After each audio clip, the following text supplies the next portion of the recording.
Good afternoon, dear student. Myself, Anita Godia from Government High School, Kinjirma. तो पिलामाने आजी आमे तुम भूगोल बहिर द्वितीय अध्याय भारतर नदी ए विषय रे पढ़िबा। आउ पिलामाने तुम जानिछ जे भारत होउची एक नदी मातृका देश। काहेकि ताकू नदी मातृका देश कहा जाय जानिछ? काहेकि ना भारत रे आमर अनेक गुड़िए नदी प्रवाहित हेउथिबारु ताकू नदी मातृका देश कहा जाय। तो वर्तमान चलो आमे सेही नदी मानक विषय रे आलोचना करिबा। पिला माने देखो एटा हला हमर कोन भारतर नदी गुड़िक। तो देखिबो पिला माने एटा हला हमर गंगा नदी जोटा कि हमर भागीरथी आ अलकानंदा दीटा जक आसिकी मिलित हेछि। तो आमे कोन कोन सब विषय वस्तु को नै कि पढ़िबा। देखो प्रथमे आमे भारतर नदी व्यवस्था, नदी विन्यास, नदी द्वारा सृष्ट भूमि रूप, हिमालय बाहरी थिबा नदी समूह, उपद्वीपीय नदी समूह जेमिति हिमालय बाहरी थिबा नदी समूह जेमिति हमर सिंधु, गंगा, ब्रह्मपुत्र। तापरे उपद्वीपीय नदी समूह हैला नर्मदा, ताप्ती, गोदावरी, कृष्णा, कावेरी। तो एई नदी मानक विषय रे आमे जानिबा। तो देखो आमे प्रथमे छोट छोट नदी गुड़िक विभिन्न दिगरु प्रवाहित होई मुख्य नदी सह मिसी शेष रे हृद किंबा सागर रे कोन करिछि पड़िछि। तो एई भूपृष्ठर गठन, भू प्रकृति, तार जलवायु द्वारा नदी उपनदी गुड़िक प्रभावित होइथांती। तो प्रथमे आमे जानि नेबा पिला माने उपनदी काहाकू कुहा जाय। तो देखो जेउ नदी गुड़िक मुख्य नदी को जल जोगाई थांती सेई गुड़िको उपनदी कुहा जाए। देखो जेउ नदी गुड़िक मुख्य नदी को जल जोगाई थांती सेई गुड़िको उपनदी कुहा जाए। तापरे आमे शाखा नदी काहाकू कहिबा? जेउ नदी मुख्य नदी रो बाहरी हमर मुख्य नदी रो बाहरी जल को किमा समुद्र को कोन करिछि नेउथिबा नदी को आमे शाखा नदी कहिबा। बुझिला? तो शाखा नदी काहाकू कहा जाए जानि पारलो। तापरे उपनदी काहाकू कहा जाए जानि पारलो। तापरे नदीर अववाहिका। देखो नदीर अववाहिका काहाकू कहिबा? जेउ अंचल गोटिए मुख्य नदी ओ तार समस्त उपनदी गुड़ी को जल जोगाई थाए ताकू नदीर अववाहिका कुहा जाए। जेउ अंचल गोटिए मुख्य नदी जदि हमर गोटे मुख्य नदी अछि एवं तार जो समस्त उपनदी गुड़ी को जल जोगाई थाए ताकू आमे नदीर अववाहिका कुहा जाए। तापरे नदी तंत्र जोटा कि आमे रिवर स्ट्रीम बोली की कहि थाउ। गोटिए मुख्य नदी आउ तार समस्त उपनदी मिसी एक नदी तंत्र से माने सृष्टि करि थांती ताकू नदी तंत्र कुहा जाए। तापरे आमे आ गोटे जानिबा जल विभाजिका कोन। तो जेउ उच्च भूमि दुईटी अववाहिका अंचल को पृथक करे ताकू जल विभाजिका कुहा जाए। एटा देखो चित्र माध्यम रे एटा हैला गोटे कोन एटा जल विभाजिका। काहे कि ना एटा गोटे नदी कोन करिछि दी भाग रे विभक्त करा जायछि। एटा हैला हमर रिवर 1 आ एटा हैला हमर रिवर 2 दी भाग रे विभक्त करिछि। आउ सेईटा को आमे कोन कहिबा जल विभाजिका कहिबा। तापरे आमे पढिबा नदी विन्यास। अववाहिका अंचलर ढालू, शिला एवं जलवायु अनुसारे नदी गुड़िक विभिन्न प्रकार ढांचारे से माने प्रवाहित होइथांती। एई परे ढांचा को नदी विन्यास कुहा जाए। तो अववाहिका अंचलर आम सबु स्थान समान प्रकार नुहे। कोउठी ढालू अछि, कोउठी शिला अछि, को जगह हमर जलवायु अनुसारे नदी गुड़िक कोन होतंती भिन्न भिन्न प्रकार ढांचारे से माने कोन होतंती तांकर प्रभावित होइथांती। तो सेई ढांचा को आमे नदी विन्यास बोली कुहा जाय। साधारणतः नदी विन्यास को हमर केते प्रकार अटे? आज 4 प्रकार अटे। गोटे हैला हमर वृक्षाकृति, आ गोटे समांतराल, नेक्स्ट छत्राकृति, आ गोटे हैला हमर आयताकृति। तो एई नदी विन्यास को हमर 4 भाग रे विभक्त करा जायछि। तो वृक्षाकृति देखो जोटा कि हमर एई चित्र माध्यम रे तमे देखि पारुथबो केमिति वृक्ष परिका देखा जाउछि। समांतराल काहाकू कहबा जे देखो एडा समान भाबरे तार गतिपथटा अछि। तापरे छत्राकृति देखो एडा छत्ता भलिया देखा जाउछि। आ आयताकृति कहले जेंडा कि हमर आयतकार भाबरे थाए। तो प्रथमे आमे जानि नेमा वृक्षाकृति नदी। तो वृक्षाकृति नदी देख एटा दीटा चित्र अछि हमर दीटा जाक वृक्ष भलिया देखा जाउची। तो वृक्षाकृति नदी विन्यास जेतेबेले नदी और तार समस्त उपनदी एक वृक्ष बोली देखा जाती ताको वृक्षाकृति नदी कुहा जाए। तो देख एटा हला हमर कोन एटा हला हमर एटा मुख्य नदी। देख तो एई मुख्य नदीर कौन अच्छी तार समस्त उपनदी गुड़िक अच्छी। एटा देख एटा कौन एटा गोटे गोटे हला उपनदी। तो से माने कौन अटंती एक वृक्ष बोली देखा जाती ताकू वृक्षाकृति नदी कहा जाए। एई चित्र रे मध्य देख एटा हला हमर मुख्य नदी आ तार अनेक गुड़िए कौन बाहरी उपनदी गुड़िक बाहरी अच्छी। तेणु एटा वृक्ष बोलिया देखा जाउछि तेणु ताकू कौन कहा जाए वृक्षाकृति नदी विन्यास कहा जाए। तापरे हमर समांतराल नदी विन्यास। तो उपनदी गुड़िक मुख्य नदी सहित प्राय समांतराल भाव में मिलित हेले समांतराल नदी विन्यास कहा जाए। एहीपरि नदी विन्यास साधारण आमर कठिन आ नरम शिला परस्पर सहित समांतर भाव में थिले सृष्टि होइथाय। देख उपनदी गुड़िक तार कौन मुख्य नदी सहित कौन होइथिबो प्राय समांतराल भाव में से माने मिलित होइथांती एवं समांतराल नदी विन्यास सृष्टि होइथाय। एही भली आमर जो नदी विन्यास साधारणतः आमर जो जगह कठिन थिबो नरम शिला थिबो परस्पर सहित से माने कोन थिबे समांतर भाव में सृष्टि होइथाय ताकू समांतराल नदी विन्यास कुहा जाए। एटा देखो आमर कोन अछि एटा हेला आमर नदी हेला समांतराल नदी जोटा कि आमर समान भाव में कोन होइछि ए माने साधारणतः समान भाव में प्रवाहित होइछि तेणु ताकू समांतराल नदी विन्यास कुहा जाए। तापरे हमर आसीगला छत्राकृति नदी विन्यास। तो छत्राकृति नदी विन्यास रे गोटे देखो तुम कोन नदी गुड़िक गोटे गंबुजाकार उच्च भूमि सबु दिगरे प्रभावित हेले छत्राकृति नदी विन्यास सृष्टि हुए। तो एटा देख एई चित्र रे हमर कोन अछि एटा हमर गोटे उच्च भूमि हेला एटा हेला गोटे गंबुज आकार अछि। एई थारु कोन होइछि नदी गुड़िक हमर प्रभावित हेउ अछि। देखुछ ए चित्र माध्यम रे एटा हेला नदी गुड़िक केमती बाहरी अछि। एई चित्र रे मध्य देख केमती हमर अनेक गुड़िए नदी कोन होइछि प्रभावित हेइछि तेणु सेई उच्च भूमिर सबु दिगरे ताहा कोन होइथाय एटा हमर प्रभावित होइथाय। तो सेरे केमती देखा जाउछि एक छत्ता भलिया देखा जाउछि तेणु ताकू कोन कुहा जाय छत्राकृति नदी विन्यास कुहा जाए। बुझिएला। तापरे आमे जिबा आयताकृति नदी विन्यास। साधारणतः पथुरिया अंचल रे जेउटी शिला गुड़िक परस्पर सहित खूब निबिड़ भाव में से माने जोड़ी हेकी थांती सेठारे नदी विन्यास देखा जाए। आयताकृति नदी देख एटा हेला गोटे हमर मुख्य नदी हेला मनेकर तमर गोटे एटा मुख्य नदी रे कोन बाहरी जीव विभिन्न प्रकार आयत भलिया आयतकार भलिया नदी गुड़िक आमर बाहरी थाए। तो जोठी शिला गुड़िक परस्पर सहित शिला गुड़िक कौन थांती परस्पर सहित खूब निबिड़ थांती तो सेठारे से माने जोड़ी हेतिबाटाके आमे नदी विन्यास कहिबा सॉरी आयताकृति नदी विन्यास कुहा जीव। तापरे आमर भारत रे नदी व्यवस्था भारत रे देख नदीर व्यवस्था कौन सब करा जायछि जेमिति हिमालय रु प्रभावित नदी रु कौ नदी सब बाहरी छि तापरे उपद्वीपीय नदी रु आमर कौ नदी सब बाहरी अछि। तो भारत रे प्रभावित नदी गुड़िक तार कौन भौतिक लक्षण अनुसार ताकू दी भाग रे विभक्त करा जायछि।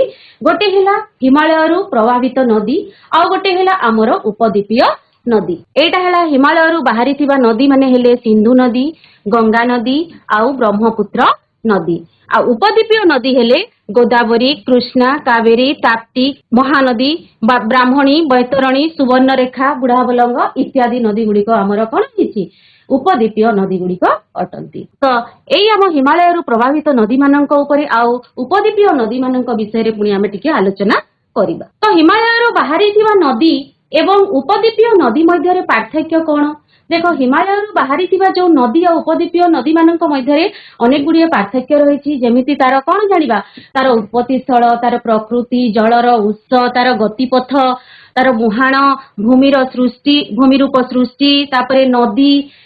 तो आमे जानि नेबा ए दीटा को तार पार्थक्य विषय रे जानिबा। देखो जे हिमालय रु बाहरी थिबा नदी तार उत्पत्ति स्थल होउछि हिमालय एवं एहा हिमबाह ଆଉ ଉପଦ୍ୱୀପୀୟ ନଦୀରେ ଅଛି ଏଟା ପଶ୍ଚିମ ଘାଟ ଆଉ କେନ୍ଦ୍ରୀୟ ପାର୍ବତ୍ୟାଞ୍ଚଳରୁ ବାହାରିଛି। ତାର ପ୍ରକୃତି ଆମେ ଜାଣିବା, ଏହାର ପ୍ରକୃତି କଣ ଅଟେ? ଚିରସ୍ରୋତା ଅଟେ। ଆଉ ସେ ସବୁବେଳେ ସୁନାବ୍ୟା, ସେ ସବୁବେଳେ ବହି ଥାଏ। ଆଉ ଉପଦ୍ୱୀପୀୟ ନଦୀଟା ଆମର ସୁନାବ୍ୟା ନୁହେଁ। ତାପରେ ଜଳର ଉତ୍ସ କଣ? ଏଠାରେ ସବୁବେଳେ ହିମବାହ ଏବଂ ବର୍ଷା ହେଇଥାଏ ହେଲା। ଆଉ ଉପଦ୍ୱୀପୀୟ ନଦୀରେ କେବଳ ବର୍ଷା ହେଇଥାଏ। ଆଉ ଗତିପଥ ତାର କଣ? ସୁଦୀର୍ଘ ଏବଂ ନଦୀ ଶଯ୍ୟା ଗଭୀର ହେଲା। ସବୁବେଳେ ସେ ସୁଦୀର୍ଘ ଅଟେ ଆଉ ନଦୀ ଶଯ୍ୟାଟା ତାର ଗଭୀର ଅଟେ। କିନ୍ତୁ ଉପଦ୍ୱୀପୀୟ ନଦୀରେ ଆମ କମ ଦୈର୍ଘ୍ୟ ବିଶିଷ୍ଟ ଆଉ ନଦୀ ଶଯ୍ୟା ଅଗଭୀର ଅଟେ। ଏଟା କମ ଦୈର୍ଘ୍ୟ ବିଶିଷ୍ଟ ଆଉ ନଦୀର ଶଯ୍ୟାଟା ହଉଛି ଅଗଭୀର। ଏଇ ଆମର ଗତିପଥରେ ତାର ସୁଦୀର୍ଘ ଏବଂ ନଦୀ ଶଯ୍ୟାଟା ଗଭୀର ଅଟେ, ହିମାଳୟରୁ ବାହାରିଥିବା ନଦୀର। ତାର ମୁହାଣ ଆମେ ଜାଣିନେବା ଯେ ସିନ୍ଧୁ ନଦୀ ଯାଇକି ଆମର କୋଉ ଜାଗାରେ ପଡିଛି? ଆରବ ସାଗରରେ ପଡିଛି। ଆଉ ଗଙ୍ଗା ଆଉ ବ୍ରହ୍ମପୁତ୍ର ଯାଇକି ଆମର ବଙ୍ଗୋପସାଗରରେ ପଡିଛି। କିନ୍ତୁ ଉପଦ୍ୱୀପୀୟ ନଦୀ ଗୁଡିକ ଅଧିକାଂଶ ନଦୀ ବଙ୍ଗୋପସାଗରରେ ପତିତ, ଯେମିତି ଆମର ନର୍ମଦା ନଦୀ ଆଉ ତାପ୍ତି ନଦୀ ସିଧାସଳଖ ଆମର ଆରବ ସାଗରରେ ଯାଇକି ପଡି ଅଛନ୍ତି। ତାପରେ ତାର ଭୂମି ରୂପ ସୃଷ୍ଟି କେମିତି ହେଇଛି ଦେଖ। ତ ଆମର ଯୋଉ ଅଶ୍ୱକ୍ଷୁରାକୃତି ହ୍ରଦ, ନଦୀ, ବାଙ୍କ, ତ୍ରିକୋଣ ଭୂମି, ଜୁଆର ମୁଖ। କିନ୍ତୁ ଆମର ଉପଦ୍ୱୀପୀୟ ନଦୀ ହଉଛି ତ୍ରିକୋଣ ଭୂମି ଆଉ ଜୁଆର ମୁଖ। ତାପରେ ନଦୀ ଗୁଡିକ ଦେଖ, ଏଇ ହିମାଳୟରୁ ବାହାରିଥିବା ଆମର ନଦୀ ଗୁଡିକ ହଉଛି କଣ କଣ? ସିନ୍ଧୁ ନଦୀ, ଗଙ୍ଗା ନଦୀ ଆଉ ବ୍ରହ୍ମପୁତ୍ର ନଦୀ। ଆଉ ଉପଦ୍ୱୀପୀୟ ନଦୀରୁ ବାହାରି ଅଛି ଆମର ମହାନଦୀ, ଗୋଦାବରୀ, କୃଷ୍ଣା, କାବେରୀ, ନର୍ମଦା, ତାପ୍ତି, ସୁବର୍ଣ୍ଣରେଖା, ବ୍ରାହ୍ମଣୀ, ବଂଶଧାରା, ବୈତରଣୀ ଇତ୍ୟାଦି ହେଲା। ତାପରେ ନଦୀ ଦ୍ୱାରା ସୃଷ୍ଟି ପିଲାମାନେ ଆମର କେତେକ ଭୂମି ରୂପ ଅଛି।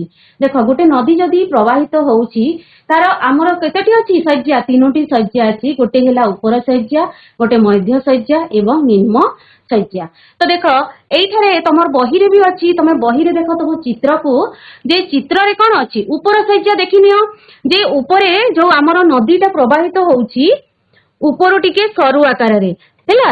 ତ ଏଇଟା ଆମର ତାକୁ କେନିୟନ ବୋଲିକି କୁହାଯାଏ। ତ ଏଇ ନଦୀର ଏଇଟା ହେଲା ଆମର ନଦୀର ଉତ୍ସ ହେଲା। ତାପରେ ନଦୀର ବାଙ୍କ, ବାଙ୍କ ଅଛି, ତାପରେ ତ୍ରିକୋଣ ଭୂମି ଅଛି। ତ ଦେଖା, ଏଇଟା ମାନେ ଆମର ନଦୀଟା ପ୍ରବାହିତ ହେଲା ବେଳେ ବହୁତ ମାନେ ଛୋଟ ଛୋଟ ହେଇଥାଏ, ତାପରେ ଟିକେ ଟିକେ ଆମର ବଡ ହେଇଥାଏ ହେଲା। ନଦୀର ବାଙ୍କଟା ବଡ ହେଇଥାଏ ଆଉ ମଝିରେ କଣ ହେଇଥାଏ? ଆମର ଅଶ୍ୱକ୍ଷୁରାକୃତି ପରିକା ଏକ ହ୍ରଦ ସୃଷ୍ଟି କରିଥାଏ। ତାପରେ ଯାଇକି ଆମର ଯୋଉ ନିମ୍ନ ଶଯ୍ୟା ଅଛି, ନିମ୍ନ ଶଯ୍ୟାରେ ଟିକେ ବଡ ହେଇକି ପୁଣି ଗୋଟେ ଆମର ତ୍ରିକୋଣ ଭୂମି ସୃଷ୍ଟି ହେଇଥାଏ। ଦେଖ, ଏଇଟା ହେଲା ଆମର କଣ? ତ୍ରିକୋଣ ଭୂମି एकजुट ହେଇକି ଏଟା ହେଲା ଆମର ଗୋଟେ ତ୍ରିକୋଣ ଭୂମି ସୃଷ୍ଟି ହେଇଛି। ନଦୀ ଦ୍ୱାରା ସୃଷ୍ଟି ଆମର କେତେକ ଭୂମି ରୂପ ଯୋଉ ରହିଅଛି। ତାପରେ ନେକ୍ସଟ ନଦୀ ଦ୍ୱାରା ସୃଷ୍ଟି କେତେକ ଯୋଉ ଭୂମି ରୂପ ଆମେ ପଢୁଛି, ନଦୀ ମାନଙ୍କର ଗତିପଥରେ ଆମର ବିଭିନ୍ନ ପ୍ରକାର ନଦୀ ଖାତ ଥାଏ। ଗଣ୍ଡ, ନଦୀ ବାଙ୍କ, ଅଶ୍ୱକ୍ଷୁରାକୃତି ହ୍ରଦ, ତାପରେ ଆମର ପ୍ଲାବନ ଭୂମି, ତ୍ରିକୋଣ ଭୂମି, ଭି ଉପତ୍ୟକା ଆଦି ସବୁ କଣ କରିଥାଏ? ଭୂମି ରୂପ ଗୁଡିକ ସୃଷ୍ଟି ହୋଇଥାଏ। ତ ପ୍ରଥମେ ଆମେ ଜାଣିନେବା ଯେ ଇଂରାଜୀ ଅକ୍ଷର ଆଇ, ଇଂରାଜୀ ଅକ୍ଷର ଆମର ଆଇ, ଯୋଉ ଉପତ୍ୟକା ଯେଉଁଠି ନଦୀର ଦୁଇ କୂଳ କାନ୍ଥ ଭଳି ଦଣ୍ଡାୟମାନ ତାହାକୁ କେନିୟନ କୁହାଯାଏ। ଏଟା ମନେ ରଖିଥାଅ, ଏଟା ହଉଛି ମୋଷ୍ଟ ଇମ୍ପୋର୍ଟାଣ୍ଟ। ଏଟା ପ୍ରାୟ କ୍ୱେଶ୍ଚନ ମାନଙ୍କରେ ବି ପଡିଥାଏ ପିଲାମାନେ। ତ ଦେଖ, ଏଟା ହେଲା ଆମର ଇଂରାଜୀ ଅକ୍ଷର ଆଇ ଭଳି ଦେଖାଯାଉଛି ହେଲା। ଏଇ ଇଂରାଜୀ ଅକ୍ଷର ଆଇ, ସେଇ ଉପତ୍ୟକା ଯୋଉଠାରେ ନଦୀର ଦୁଇ କୂଳ କଣ ଥିବ? କାନ୍ଥ ଭଳିଆ ଦେଖାଯାଉଥିବ, ତାକୁ କେନିୟନ କୁହାଯାଏ। ତାପରେ ଉପତ୍ୟକାର ଆକାର ଯଦି ଇଂରାଜୀ ଅକ୍ଷର ଆମର ଭି ଭଳି ଦେଖାଯାଉଥିବ, ତ ତେବେ ଏହାକୁ ଭି ଉପତ୍ୟକା କୁହାଯାଏ। ତ ଦେଖ, ଏଇ ଜାଗାରେ ଏଟା ଆମର ଇଆଡୁ ଆସିଲା ଆମର କେମିତି ଦେଖାଯାଉଛି? ଏଟା ଭି ଭଳିଆ ଦେଖା ଯାଉଛି। ତ ତାକୁ ଭି ଉପତ୍ୟକା ବା ନଦୀ ଖାତ କୁହାଯାଏ ହେଲା। ତାପରେ ଉପତ୍ୟକାର ଆକାର ଯଦି ଇଂରାଜୀ ଅକ୍ଷର ୟୁ ଭଳି ହୋଇଥାଏ, ଆମର ଯଦି ୟୁ ଭଳି ଦେଖାଯାଉଥିବ, ଏଇଟା ଦେଖ ନଦୀ ଖାତଟା କେମିତି ଦେଖାଯାଉଛି? ଏଟା ଗୋଟେ ୟୁ ଭଳିଆ ଦେଖା ଯାଉଛି। ତ ତାକୁ କଣ କହିବା? ୟୁ ଉପତ୍ୟକା କୁହାଯାଏ ହେଲା। ତମେ ଜାଣିନେଲ ଯେ କେନିୟନ କାହାକୁ କୁହାଯାଏ, ନଦୀ ଖାତ କାହାକୁ କୁହାଯାଏ ଏବଂ ଆମର ୟୁ ଉପତ୍ୟକା କାହାକୁ କୁହାଯାଏ। जाए। तापरे आसीगला देख सिंधु नदी जोटा कि आमे कोन आम हिमालय पर्वत रु बाहरी थिबा जो नदी गुड़िक मध्य रे हला हमर सिंधु नदी गुटे। तो सिंधु नदी विषय रे आमे टिके जानिबा। तो सिंधु नदी हमर तीर्थत मानसरोवर एई हमर तीर्थत रो मान सरोवर रो ह्रदरु कोन करिछि ताहा उत्पत्ति लाभ करी अछि। भारतर लदाख जिल्ला रे भारत रे प्रवेश करिछि। एही अंचल रे एक मनोरम नदी खात सृष्टि हेछि मान सरोवर तीर्थत रो। एटा देखो एई जगह रु हमर कोन होइछि एटा बाहरी अछि आ एटा सीधा हमर उत्तर आड़ को जाई कि पूरा सीधा एमती हेछि आ सीधा देखो एई जगह रे गुटे कोन हेछि एटा मिलन हेछि हैला। तो मान सरोवर नदी खात गुटे सृष्टि करिछि आ तार दैर्घ्य होछि तार केते एटा तार दैर्घ्य होछि 2900 किलोमीटर से प्रभावित जेते बेले हेई थाए सेते बेले पाकिस्तान रो हमर कराची रो पूर्व दिगरे अरब सागर रे जाईकी सीधा सलक हमर कोन होइछि हमर अरब सागर रे पड़ी अछि हैला। तापरे हमर सिंधु नदी रो अववाहिकार जो अंचल रो 1/3 रु हमर सामान्य अधिक भाग कोन अछि भारत रे ताहा विस्तृत लाभ करी अछि। तो तार उपनदी गुड़िक विषय आमे जानि नेबा। देख ए हमर सिंधु नदी रो उपनदी गुड़िक हैला जास्कार नुबा पुंज काश्मीर अंचल रे मिलित होई अछंती। एडा हैला हमर देख हमर जास्कार हैला पुंज। तो एइरा सब आसी करी हमर काश्मीर रे कोन करिछि मिलित होई अछि। सेमिति हमर झेलम चेनाब राबी बेयास सतलेज पाकिस्तान रो मिठानकोट ठारे से माने मिलित होई अछंती। पाकिस्तान रो से माने मिठानकोट रे डायरेक्ट जेकी पाकिस्तान रो मिठानकोट रे से माने मिलित होई की अछंती। आ भारत रे सिंधु अववाहिका अंचल होउची जम्मू काश्मीर आ हिमाचल प्रदेश आ पंजाब ए तीनोटी जाक हम भारत रो सिंधु अववाहिका अंचल अटी। तो ए सिंधु नदी रो गोटे जल चुक्ति हेची हैला। तो सेई जल चुक्ति भारत केवल 20% जल कोन करि पारिबो व्यवहार करि पारिबो आ पाकिस्तान तार 80% जल से व्यवहार करि पारिबो। तापरे हमर गंगा नदी। तो गंगा नदी होची हमर गोटे पवित्र नदी जोटा कि हमर विभिन्न पर्व हो किंबा हमर परिवार जे केही जदि मृत्युवरण कले सेठारे शुद्धि क्रिया करिबा पई तांकर सब किछि करा जाई थाए गंगा नदी रे। तो हमर तार गंगोत्री तुषार स्रोतरु उत्पत्ति लाभ करी भागीरथी नदी जोटा कि भागीरथी नदी हमर अलकानंदा नदी सह प्रथमे मुई गोटे भिडियोटे देखैथिली जोटा कि भागीरथी नदी एवं हमर अलकानंद आसिकरी सीधा सड़क गोटे जगह मिलित होई करी एई हमर गंगा नदी सृष्टि हेछि। तो गंगोत्री तुषार स्रोतरु एटा कोन करिछि उत्पत्ति लाभ करी अछि हमर गंगोत्री तुषार स्रोतरु आउ सीधा जाइकी सेटा देवप्रयाग ठारे मिलित होई गंगा नाम रे धारण करी हमर हरिद्वार ठारे समतल शय्यारे एटा प्रवेश करी अछि हैला। तो एटा हला हमर देख एटा हरिद्वार देख एटा हला हमर हरिद्वार आउ सीधा सड़क जाइकी हमर एटा एटा कोन एटा हला हमर गंगा नदी सीधा समतल शय्यारे से प्रवेश करी अछि हैला। तापरे तार उपनदी गुड़िक आमे जानि नेबा। गंगा नदी रो उपनदी गुड़िक जे हिमालय रु निर्गत अनेक गुड़िए उपनदी गंगा नदी सह कोन होइछि मिलित होइछि। एई उपनदी मानकर मध्यरु हेला जमुना देख जमुना घाघरा गंडक एवं कोसी हैला। तो एडा हेला हमर एई नदी गुड़िक हिमालय रु निर्गत अनेक गुड़िए उपनदी हमर गंगा नदी सहित कोन होइछि मिलित होइछंती। आ उपनदी मानक मध्यरु एई जमुना घाघरा गंडक आ कोस होजंती प्रधान। तापरे भारतीय उपनदी रु उपरी हमर कोन लाभ करिथिबा चंबल बेटवा केन सोन एमाने सब रही अछंती। आ गंगा नदी रो दैर्घ्य हमें देखिबा ताहले 2500 किलोमीटर रही अछि। आ भारत रे प्रवाहित दीर्घतम नदी रो ना होउची हमर गंगा। गंगा को कोन कहै जाय भारत रो दीर्घतम नदी बोली की कहै जाय। एटा भी मध्य परीक्षा रे बेले बेले आसी थाए। एटा देखो एटा केंती हमर गंगा नदी आसी करी सीधा सलक एई जगह रे हमर पूर्व आड़े पड़ी। तापरे हमर गंगा ठारो उत्पत्ति लाभ करिथिबा ଆଉ ଗୋଟେ ନଦୀ ହେଲା ଆମର ଯମୁନା ନଦୀ। ତ ଯମୁନା ନଦୀ ହିମାଳୟ ସ୍ଥିତ ଯମୁନେତ୍ରୀ ହିମବାହରୁ ଆମର ଉତ୍ପତ୍ତି ଲାଭ କରିଛି। ଆଉ ଏହା ଗଙ୍ଗା ନଦୀ ସହ ପ୍ରାୟ ସମାନ୍ତରାଳ ଭାବରେ ଗତି କରି ଗଙ୍ଗାର ଦକ୍ଷିଣ ତଟରେ ଆହ୍ଲାବାଦ ଠାରେ ଯାଇକି ମିଳିତ ହୋଇ ଅଛି। ଏଇ ଆମର ଯମୁନା ନଦୀ କଣ କହିଛି, ହିମାଳୟ ସ୍ଥିତ ଯମୁନେତ୍ରୀ ହିମବାହରୁ ଏଟା ଉତ୍ପତ୍ତି ଲାଭ କରିଛି। ଆଉ ଏହା କଣ କରିଛି, ଗଙ୍ଗା ନଦୀ ସହ ପ୍ରାୟ ସମାନ୍ତରାଳ ଭାବରେ କଣ କରିଛି, ତାର ଗତି କରି ଗଙ୍ଗାର ଦକ୍ଷିଣ ତଟରେ ଆହ୍ଲାବାଦ ଠାରେ ସେ ମିଳିତ ହୋଇ ଅଛି। ଏହି ମିଳନ ସ୍ଥଳକୁ କଣ କୁହାଯାଏ, ସଙ୍ଗମ କୁହାଯାଏ। ପିଲାମାନେ ସଙ୍ଗମ କାହାକୁ କୁହାଯାଏ କହିଲେ, ଆମର ଯମୁନା ନଦୀ ହିମାଳୟ ସ୍ଥିତ ଯମୁନେତ୍ରୀ ହିମବାହରୁ ଉତ୍ପତ୍ତି ଲାଭ କରିଅଛି ଆଉ ଗଙ୍ଗା ନଦୀ ସହ ପ୍ରାୟ ସମାନ୍ତରାଳ ଭାବରେ ଗତି କରି ଗଙ୍ଗାର ଯୋଉ ଦକ୍ଷିଣ ତଟରେ ଆହ୍ଲାବାଦ ଅଛି ସେଠାରେ ସେମାନେ କଣ କରିଛନ୍ତି, ମିଳିତ ହୋଇଛନ୍ତି। ତାକୁ କଣ କୁହାଯାଏ, ଆମର କଣ କୁହାଯାଏ, ସଙ୍ଗମ ବୋଲିକି କୁହାଯାଏ। ତାପରେ ଏହି ମିଳନ ସ୍ଥଳକୁ ଆମେ ସଙ୍ଗମ କହିବା। ଏହା ପୁଣ୍ୟ ତୀର୍ଥସ୍ଥଳୀ କୁହାଯାଏ। ଲୋକମାନେ ସବୁବେଳେ ଯାଆନ୍ତି ସେଠାରେ ଏକ ପୁଣ୍ୟ ତୀର୍ଥ ସ୍ଥାନ ଭାବିକି ହେଲା। ତାପରେ ଅନ୍ତଃସଳିକା ସରସ୍ୱତୀ ନଦୀ ମଧ୍ୟ ଏହି ସଙ୍ଗମ ସ୍ଥଳୀରେ ମିଶିଥିବାରୁ ଏହାକୁ ତ୍ରିବେଣୀ ସଙ୍ଗମ କୁହାଯାଏ। ଅନ୍ତଃସଳିକା ସରସ୍ୱତୀ ଆସିଗଲା ଆମର ସରସ୍ୱତୀ ନଦୀ, ସେ ମଧ୍ୟ ଆସିକି ମିଶିଛି, ତେଣୁ ତ୍ରିବେଣୀ ସଙ୍ଗମ ମଧ୍ୟ ଏହାକୁ କହିଥାନ୍ତି। ତାପରେ ଆଉ ଆମ ଗଙ୍ଗା ନଦୀରୁ ବାହାରିଥିବା ନଦୀ ହେଲା ଘାଗରା ଏବଂ ଗଣ୍ଡକ ଆଉ କୋଶି। ତ ଘାଗରା ଦେଖ, ଗଣ୍ଡକ ଆଉ କୋଶି ନେପାଳ ସ୍ଥିତ ଆମ ହିମାଳୟରୁ ବାହାରି ଗଙ୍ଗାର ବାମ କୂଳରେ ସେମାନେ ଯାଇକରି ମିଶି ଅଛନ୍ତି।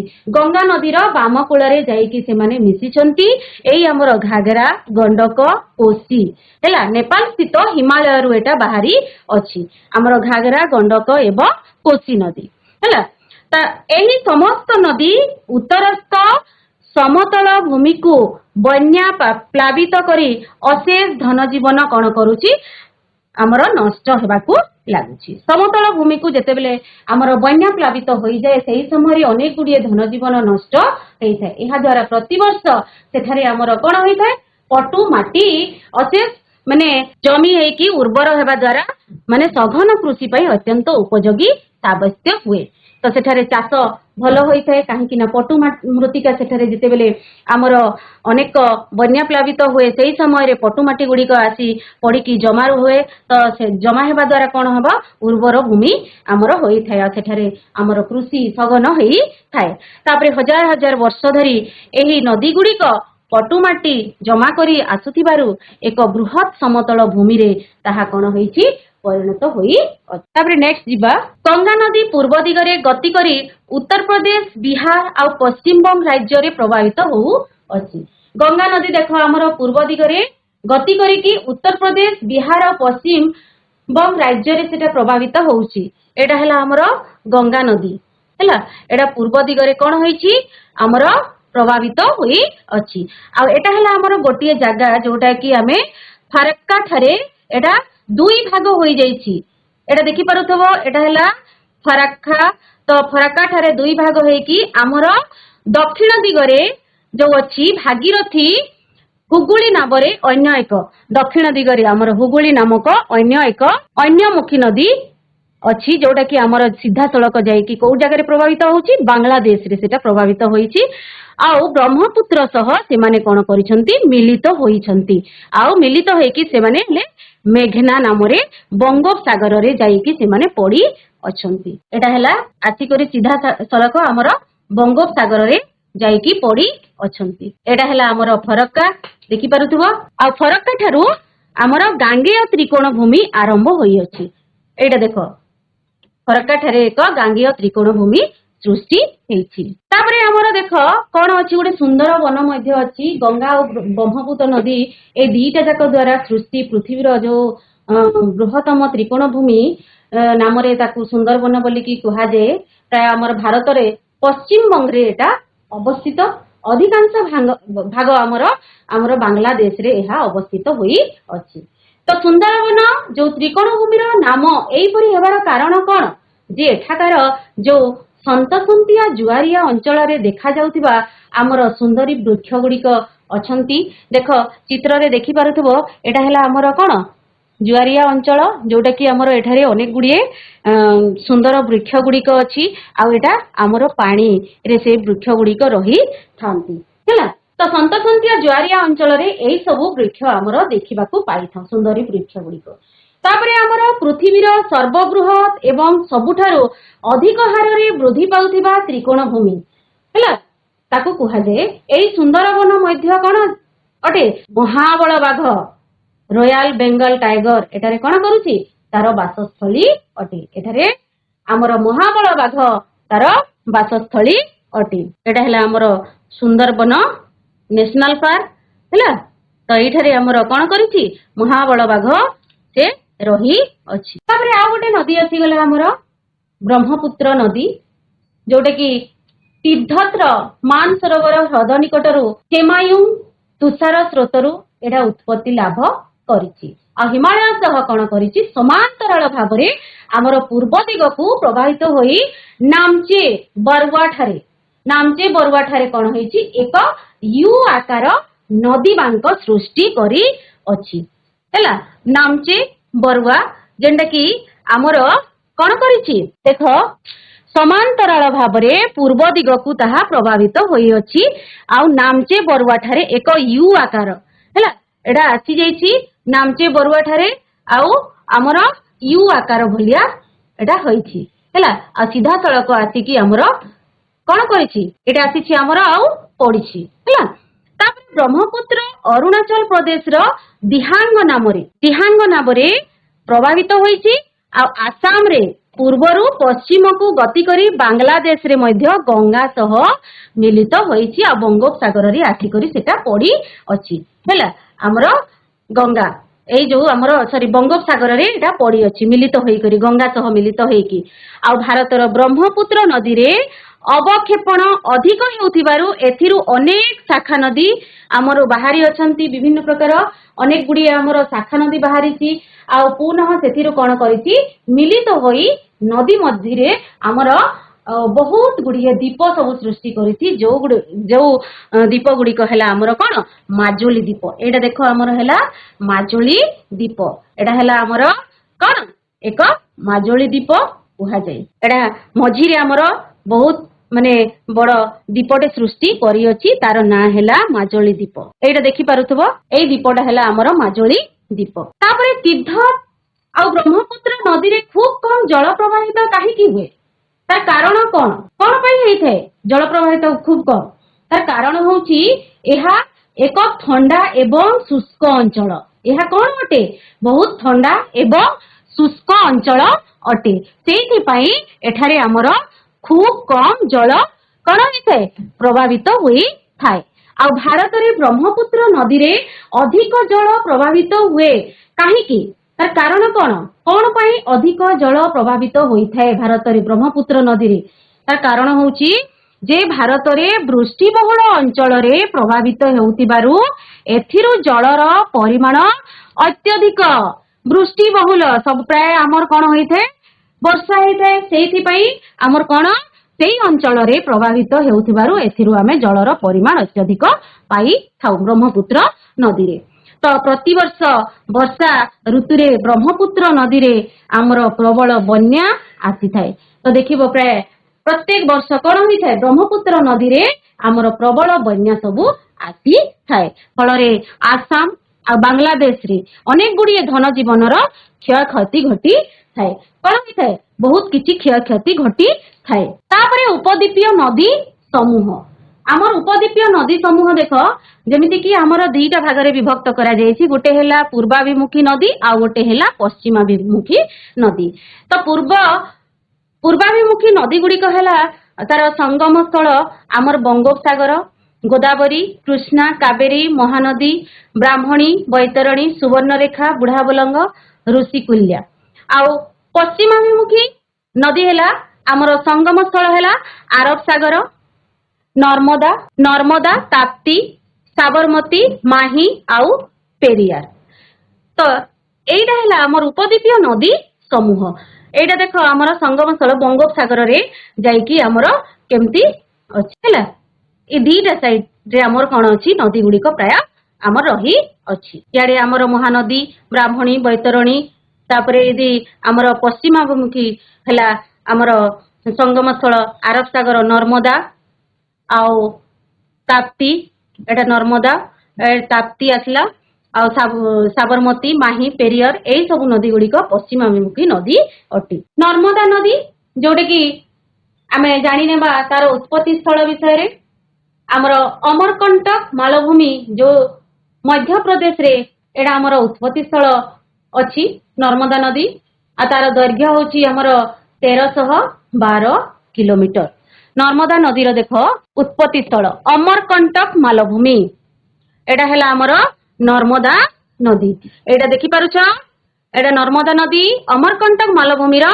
जोटा कि आमर मध्य प्रदेश रे एडा उत्पत्ति स्थल अटे आ 1312 किलोमीटर अटे तार दैर्घ्य होची 1312 किलोमीटर जबलपुर ठारे मार्बल शिला अंचल रे एक गभीर खात एवं धुआंधार ठारे एक जलप्रपात सृष्टि करी अछि हैला तो एटा देखो गभीर खात एवं धुआंधार ठारे गोटे जलप्रपात सृष्टि करिछि आ तार अवबाहिका अंचल कहिले आमर महाराष्ट्र गुजरात एवं मध्य प्रदेश हैला तो महाराष्ट्र आ शिलास्तर रे आमर दुईटी समांतर फाट सृष्टि हेले जदि मध्य भागटी दबी जाए एवं दुई पार्श्वर शिलास्तर स्थिर रहे तेबे मध्य भागरे जेउ निम्न भूमिटी सृष्टि हुए ताकू गस्त उपत्यका कुहा जाए मनेकर दुईटा गोटे शिलास्तर दुईटी समांतर जदि फाट सृष्टि करिवो हैला एक प्रकार जदि दुईटी समांतर गोटे फाट सृष्टि जदि कला ताले दुई पार्श्वर शिलास्तर सेटा स्थिर रहे तेबे मध्य भागरे गोटे निम्न भूमि सृष्टि होइथाय हैला मझिरे तार गोटे निम्न भूमि सृष्टि होइथाय ताकू गस्त उपत्यका कुहा जाए आउ विंध्य आ सातपुरा पर्वत श्रेणी रो मध्य अंश एई परि एक उपत्यका रही अछि हमर विंध्य पर्वत आ सातपुरा पर्वत रे एई परि हमर फाट सृष्टि हेछि आउ एक उपत्यका सृष्टि हे तापरे आसिला हमर ताप्ती नदी तार उत्पत्ति स्थल हैला सातपुरा मध्य प्रदेश रो बेतुल जिल्ला रे हैला सातपुरा रो मध्य प्रदेश रो बेतुल जिल्ला रे हमर ताप्ती नदी उत्पत्ति लाभ करी अछि नर्मदा नदी सह समांतराल भाबरे एक गस्त उपत्यका रे कोन होईछि प्रभावित हेउ अछि नर्मदा नदी सह से कोन करिछि पूरा पूरी समांतराल भाबरे गति करिथाय आमे जदि देखिबा तार अवबाहिका अंचल कोटा हमर मध्य प्रदेश आ गुजरात आ महाराष्ट्र तार अवबाहिका अंचल तापरे आसी गला हमर गोदावरी नदी तो गोदावरी नदी रो उत्पत्ति स्थल कोटा पश्चिम घाट पर्वतमाला महाराष्ट्र नासिक जिला एटा मने रख महाराष्ट्र हमर नासिक जिल्ला रे ए पश्चिम घाट पर्वतमाला रे जो अछि महाराष्ट्र नासिक जिला एई ठारे हमर गोदावरी नदीटा उत्पत्ति स्थल अटे तार दैर्घ्य होची 1450 किलोमीटर तार दैर्घ्य होची केते 1450 किलोमीटर आउ हमर 50% अवबाहिका अंचल केवल महाराष्ट्र रे एटा विस्तृत रही अछि एटा हला हमर कोन एटा हला हमर गोदावरी नदी तो दैर्घ्य विस्तृत दृष्टि रु हमर गोदावरी को दक्षिण गंगा कहा जाए तार जो दैर्घ्य 1450 किलोमीटर अछि तेणु तार दैर्घ्य एवं विस्तृत दृष्टि रु ए गोदावरी को दक्षिण गंगा बोली की कुहा जाए एडा भी मने रखिथिबो दक्षिण गंगा काहा को कुहा जाए कहले गोदावरी नदी को दक्षिण गंगा कुहा जाए आउ आमे जानि नेबा तार अवबाहिका अंचल जोटे कि महाराष्ट्र मध्य प्रदेश ओडिशा एवं आंध्र प्रदेश रे गोदावरी हमर ओडिशा रे मध्य कोन होउची प्रभावित होउची महाराष्ट्र रे होउची मध्य प्रदेश एवं आंध्र प्रदेश रे मध्य तार अवबाहिका अंचल सब रही अछि तापरे हमर गोदावरी रो उपनदी विषय रे आमे जानि नेबा उपनदी कोन कोन पूर्णा वर्धा प्राणहिता इंद्रावती मंजरा वैंगंगा पेनगंगा एगुडा कहले हमर गोदावरी नदी रो उपनदी गुडी तापरे हमें जिबा कृष्णा नदी तो कृष्णा नदी ऊपर तार जानि नेबा उत्पत्ति स्थल से कौ जगार उत्पत्ति स्थल होईछि आम महाबलेश्वर एक झरणा महाराष्ट्र आमर ए उत्पत्ति स्थल होईछि तार दैर्घ्य होछि 1300 किलोमीटर। तो 1300 किलोमीटर एटा हैला आमर कृष्णा नदी हैला ताकू आमे कृष्णा नदी कहबा। तार दैर्घ्य होछि आमर 1300 किलोमीटर। आ कृष्णा नदीर उपनदी गुडी कहला तुंगभद्रा, कोयना, घटप्रभा, मुसी, भीमा एई सबु हेले तार उपनदी गुडीक। जदि आमे देखिबा तार अववाहिका अंचल कोन कहले महाराष्ट्र, कर्णाटक एवं आंध्र प्रदेश एटा हैला तार अववाहिका अंचल। तापरे आसी गेले पिला माने हमर कावेरी नदी। तो कावेरी नदी देखो तार उत्पत्ति स्थल कोन जे पश्चिम घाट रो ब्रह्मगिरी पार्वत्यांचल रे एहा हमर उत्पत्ति स्थल अछि। तो पश्चिम घाट रो ब्रह्मगिरी पार्वत्यांचल रे कावेरी नदी रो उत्पत्ति स्थल होई अछि। आमे तार दैर्घ्य जदि जानिबा 765 किलोमीटर होउछि तार कोन दैर्घ्य 765 किलोमीटर होउछि ए कावेरी नदी रो दैर्घ्य। आ तार उपनदी समूह होउछि अमरावती, भवानी, हेमावती आउ काबिनी एई गुडा कहले हमर उपनदी समूह।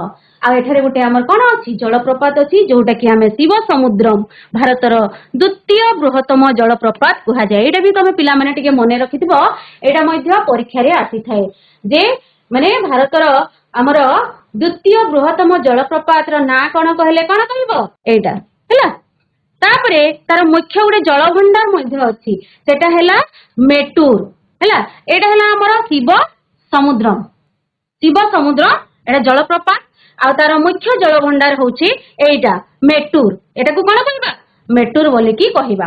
आ कावेरी नदी सज्जारे अवस्थित शिव समुद्रम ठारे कोन अछि भारतर द्वितीय बृहत्तम जलप्रपात सृष्टि होई अछि।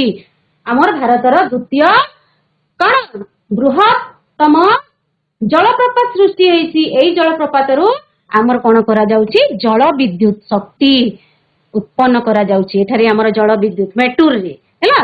आ महाराष्ट्र, बेंगालुरु एवं कोलार सुनाखणी अंचल को एमाने कोन करूछंती जोगाण करिथाय। सब किछि जल जोगाण विद्युत शक्ति सब जल जोगाण सब सृष्टि करी अछि हैला। तापर नेक्स्ट जिबा। तो वर्तमान हमर विषय वस्तु सरी जाईछि। तो एठारे किछि प्रश्न अछि सेई मु कहिबी प्रश्न गुडीकर ठीक भाबरे उत्तर देबा को चेष्टा करिवो। तो प्रथम प्रश्नटी हैला गोटिए मुख्य नदी और तार उपनदी गुडी को जल जगाउथिबा अंचल को कोन कहा जाय। बिरबिरा स्कूल बिरकेरा उपनदी। वेरी गुड उपनदी कहा जाए। गोटिए ठीक से गोटिए मुख्य नदी और तार उपनदी गुडी को जल जगाउथिबा अंचल को कोन कहा जाय। सता सर्गी माइक टा ऑन करंतु छता सर्गी। जल विभाजक ऑप्शन सी कोन कहा जाय जल विभाजिका अववाहिका कहा जाए। माने गोटिए मुख्य नदी एवं तार जो उपनदी गुडी कथिसी तार जो जल जगाउ थाए कोन ताकू जल जगाउथिबा अंचल को कोन कहा जाए अववाहिका कहा जाए। प्रथमे मु कोन पचारिथिली कहिथिली चित्रटा देखि तो ठीक अछि। नेक्स्ट 2 नंबर प्रश्न हैला दुईटी अववाहिका जल विभाजिका प्रश्नटा सुनि नियो तापरे कहिबो। जल विभाजिका दुईटी अववाहिका अंचल को पृथक करुथिबा उच्चभूमि को कोन कहा जाए जल विभाजिका। जल विभाजिका जल विभाजिका। थैंक यू बस।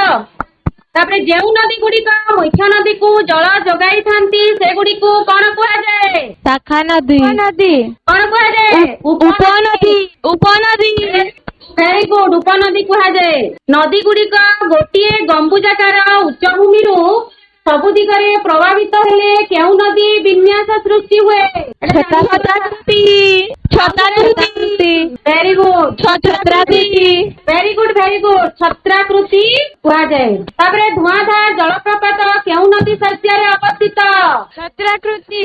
छत्राकृति 5 नंबर क्वेश्चन धुआंधार जलप्रपात केउ नदी सस्यारे अवस्थित नर्मदा, कृष्णा, गोदावरी, कावेरी कौ नदी नर्मदा। कौ नदी नर्मदा। नर्मदा वेरी गुड बस। इंग्राजी अक्षर आई आकार गभीर उपत्यका ଯେଉଁଠି ନଦୀର ଦୁଇ କୂଳ କାନ୍ଥ ଭଳି ଦଣ୍ଡାୟମାନ ତାହାକୁ ବେଶ କୁହାଯାଏ। Canyon. Very Canyon. ହଁ କେନିୟନ କୁହାଯାଏ। ନେକ୍ସଟ ପ୍ରଶ୍ନ, ପୃଥିବୀର ବୃହତ୍ତମ ତ୍ରିକୋଣ ଭୂମିର ନାମ କଣ ଅଟେ? ପୃଥିବୀର ବୃହତ୍ତମ ତ୍ରିକୋଣ ଭୂମିର ନାମ କଣ ଅଟେ? Sundarban. ଠିକସେ କୁହ। Sundarban. Padma sorry Sundarban. Sundarban. ହଁ very good very good. Ganga ଓ ଯମୁନା କେଉଁଠାରେ ମିଳିତ ହୋଇଛନ୍ତି? Haridwar, Rishikesh, Lucknow, Allahabad. Allahabad. Ujalpur high school. Allahabad. Haridwar. Allahabad very good. Allahabad. Next ପ୍ରଶ୍ନ, ଭାରତରେ ଠିକ ଅଛି। ନେକ୍ସଟ ପ୍ରଶ୍ନ, ଭାରତରେ ପ୍ରବାହିତ ଦୀର୍ଘତମ ନଦୀର ନାମ କଣ? Ganga Nadi. Ganga. ଗଙ୍ଗା ନଦୀକୁ ଓକେ ଗଙ୍ଗା ନଦୀକୁ ବାଂଲାଦେଶ କଣ କୁହାଯାଏ? Padma. ଓକେ, ପଦ୍ମା କୁହାଯାଏ। ତ ପିଲାମାନେ ଏଇଟା ହେଲା ତମର ଗୃହ କାର୍ଯ୍ୟ। ଭାରତର ଏକ ରେଖାଙ୍କିତ ମାନଚିତ୍ରରେ ନିମ୍ନଲିଖିତ ନଦୀ ଗୁଡିକ କଣ କରିବ? ଦର୍ଶେଇବ। ଏବଂ ଆମର ଯୋଉ ନଦୀ ଗୁଡିକ ଅଛି ଗଙ୍ଗା, ଗୋଦାବରୀ, କାବେରୀ ଆଉ ନର୍ମଦା, କୃଷ୍ଣା, ଏମାନଙ୍କର ଗୋଟେ ରେଖାଙ୍କିତ ଚିତ୍ର ଅଙ୍କନ କରିବ। ଆଉ ତମ ବିଷୟ ପଢାଉଥିବା ସାରଙ୍କୁ ତମେ ଦେଖେଇବ। ଠିକ ଅଛି, ଥ୍ୟାଙ୍କ ୟୁ।